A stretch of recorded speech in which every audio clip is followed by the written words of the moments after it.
अस्सलाम वालेकुम। कैसे हैं आप सब। लर्न उर्दू विद इरम में मैं हूँ इरम और आज हम पढ़ेंगे वाव की इकसाम के बारे में। सबसे पहले देखें आप, तो सबसे पहला जो वाव है वो है वाव मादुला।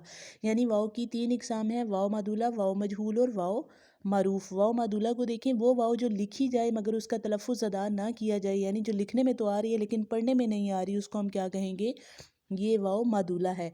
यानी यहाँ पर आपने वाव को क्या कर देना है, यहाँ पर आपने वाव को स्किप कर देना है, साइलेंट कर देना है। इंग्लिश में इसके लिए हम वर्ड यूज़ करेंगे साइलेंट का। यानी कि यहाँ पर वाव लिखने में तो आ रहा है लेकिन वाव पढ़ने में नहीं आ रहा। मसलन ख्वाब, ख्वाहिश, ख्वाजा, खबीदा, खानगी, खानी, खार वगैरह, ये क्या है। यहाँ पर आप देखें, एक निशानी याद रख लें। आमतौर पर अगर बिलफर्द आप भूल भी जाते हैं कि आपने प्रोनाउंस कैसे करना है, तो खे के बाद हमेशा वाव तो आ रही है लेकिन उस वाव को आपने साइलेंट करके उस खे को अलिफ के साथ जोड़ के आपने पढ़ना है।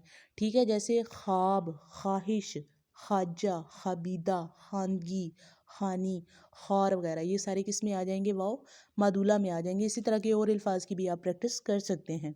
वाव मजहूल, वो वाव जो खींच कर ना पढ़ा जाए। ठीक है, यानी यहाँ पर आपने वाव को खींचकर नहीं पढ़ना। शोर, मोर, तोड़ फोड़, चोर वगैरह किसकी एग्जाम्पल है, वाव मजहूल की। आगे आता है वाव मारूफ, वो वाव जो खींचकर पढ़ा जाए।